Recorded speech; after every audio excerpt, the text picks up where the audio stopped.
কার মানে স্থান, কার মানে কি বালা মানে মুসিবত, মুসিবতের স্থানকে বলা হয় কারবালা। আল্লাহ দ্বীন প্রতিষ্ঠার আন্দোলনে ময়দানে যারা কাজ করেন তাদের প্রত্যেকটা মুহূর্তেই কারবালা অনুষ্ঠিত হয়, তাদের প্রত্যেকটা মুহূর্তে কারবালা করতে হয়, তাদের প্রত্যেকটা মুহূর্তে রিস্ক হয়, জীবনের হুমকি আসে, মামলা মোকদ্দমার হুমকি আসে। এই হুমকি ধুমকি নিয়ে যারা ময়দান আল্লাহ দ্বীন বিজয়ের কাজে এগোচ্ছেন, একটু পিছপা হচ্ছেন না, তাদের জন্যই কারবালা, তাদের জন্য কি আর হালুয়া রুটি জিন্দাবাদ। একদল ওলামায়ে কেরাম আছে হালুয়া রুটি জিন্দাবাদ, আছে কি না? আছে। কষ্ট লাগে, দেশ পৃথিবী যাচ্ছে কোন দিকে আর ওনারা করছে, ওনারা মুখে হাত বাঁধতে হবে কি, কোন জায়গায় বাঁধতে হবে, রফিয়াদান করতে হবে কি হবে না, জিকিরের নামাজ 3 রাকাত না 4 রাকাত না 1 রাকাত না 10 রাকাত, এই পরপালি করার জন্য শুধু আছে এখানে না। অর্থাৎ হাজার দিন দেওয়া বুঝতে পারছি না, সহজ তো, এগুলো প্রতিষ্ঠিত করতে আমার মেহনত লাগে না, এগুলো খুব সহজ। এগুলো বলতে গেলে কোন ব্যক্তি তার বিরোধিতা করে না, কিন্তু দিন প্রতিষ্ঠার আন্দোলনে কাজ করা কঠিন। যারা যারা বড় বড় মাইকের আমদানি করে মাথায় পাগড়ি আবার উৎপাগাই দিয়া এই হালুয়া জিন্দাবাদের আশায় তারা ঘুরছেন, তাদের প্রতি দৃষ্টি আকর্ষণ করে বলছি, আপনারা আল্লাহ দ্বীন বিজয়ের সম্মানে কাজ করুন। 5 সেকেন্ড এই ময়দানে দাঁড়ায় থাকতে পারবেন না আমার সন্দেহ হয়। শুধু ফেটটা পুরাবার জন্য মাজার বানাইছেন, ফেটটা মাজার বানাইতে যাইয়া সব দলের সাথে আপনার হাত, কেউ মাজার করেন না, সবাই খুশি থাকলেন আমাদের অতিথি, সবাই খুশি থাকতে পারলে আমাদের এলাকার সাথী, সবাই খুশি থাকতে পারলে আমার হালুয়া অতিথি দেওয়া এই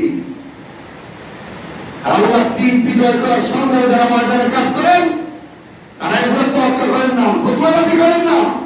ফতুয়াবাজির সময় তো নাই, এখন তো ফতুয়াবাজি করার সময় না, এখন তো দ্বীন বিজয়ের সময়, এখন জাতিকে ঐক্য করার সময়। জাতির ঐক্যবাদ দিয়ে ফাটল তৈরি করছে এক বেটা দেওয়াল থেকে পাস করে আসছে, দেশের লোকেরা তাকে কি বলে না, কথা বুঝে না, দেশের লোকেরা মাওলানা বলে না।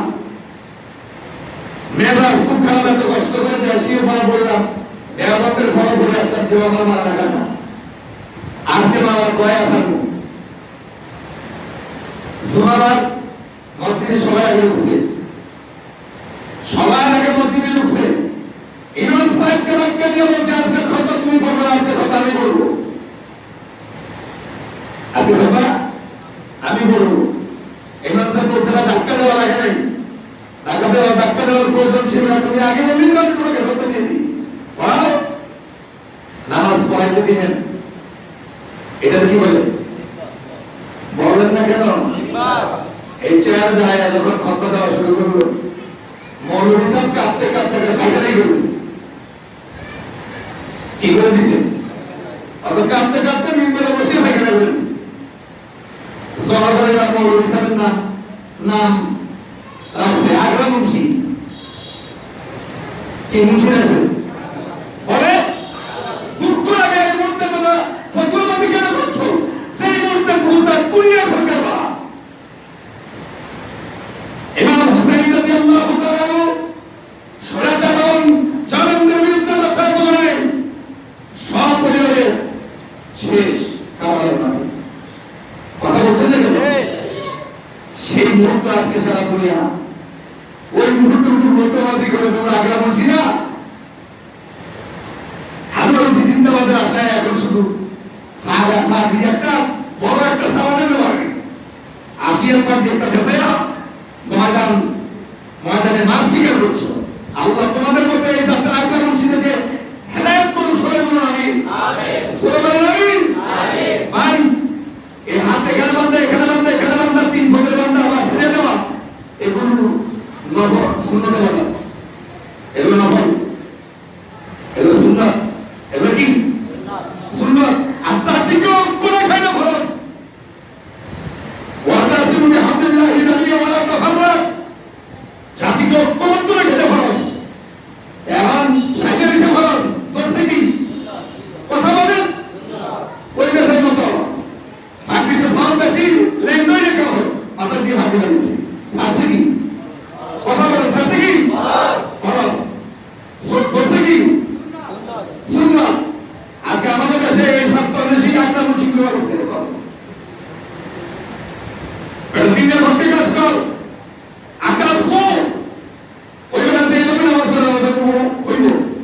এবার নামাজের মধ্যে নামাজের আকারুস সালাহ ওয়াজিব, আর ওইদের কি বলে আকারুস সালাহ ফরজ ওয়াজিব, ফরজ ওয়াজিব ঠিক আছে, নামাজ হয়ে গেল। কি বলে কথা বলে নাকি নামাজ হয়ে গেল? এটা নিবাসীদের প্রয়োজন নাই। আল্লাহ তুমি আল্লাহ তিন বিজয় করা ফরজ কাজ লেখন।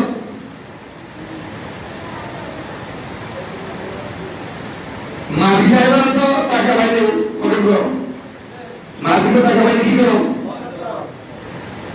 গত সেদিন শুনলাম আমাদের মুসলিমদের এই হাসনাইন আমাকে বললো একটা ডলার পাওয়া যায় না, দোয়া করেন। প্রাণ ভরে বাইকের জন্য দোয়া করছি, প্রাণ ভরে বাইকের জন্য দোয়া করেছি।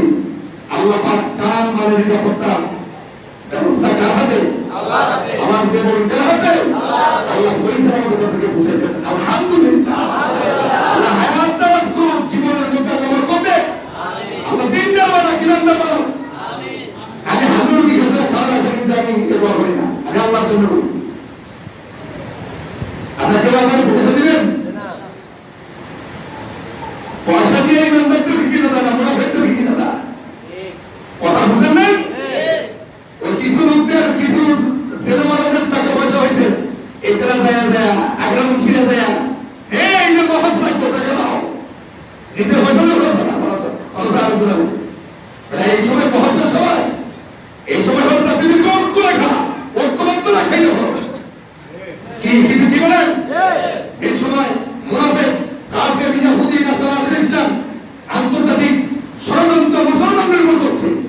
ওই সময় এসে আমরা মুসলিম অবস্থা লাশ কবজা করেন না। আল্লাহ এই ক্ষেত্রে একটা মুসলিমকে হেফাজত করে সবাই আমিন। এটা তোদের এদের খবর আমরা জানি, কে কোনটা ভালো লাগে বলে এসব কোরআন তো বলে এসব কোন কিতাব পড়ে এসব সমাধান কাছে দিই।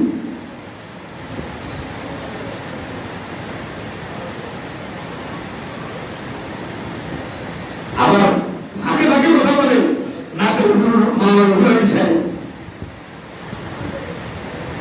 আল্লাহ তোকে হেফাজত করুক। আমরা তো তোমাকে আকাম নিয়ে বসে নাই, কাম করে দিচ্ছে না, আকাম নিয়ে সবাই বিশ্বাস করুন। কথা বুঝে নেন? ইমাম হুসাইন রাদিয়াল্লাহু তাআলা উত্তরসূরি আমাদের রক্তের ভিতরে ইমাম হুসাইনের রক্ত আছে।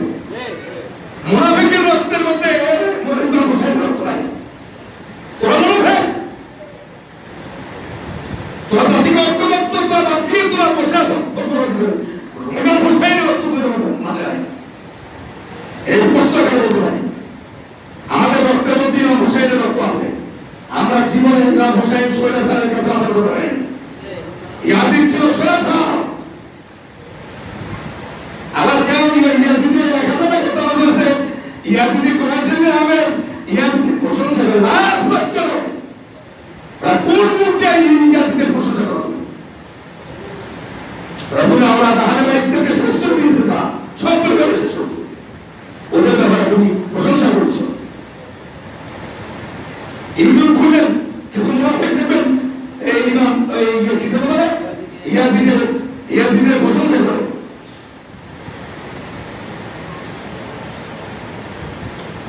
ইয়াজিদ রাষ্ট্রীয় ক্ষমতা আসলেন, আল্লাহ প্রতিকার করা শুরু করলেন। ইমাম হুসাইন বলছে আমার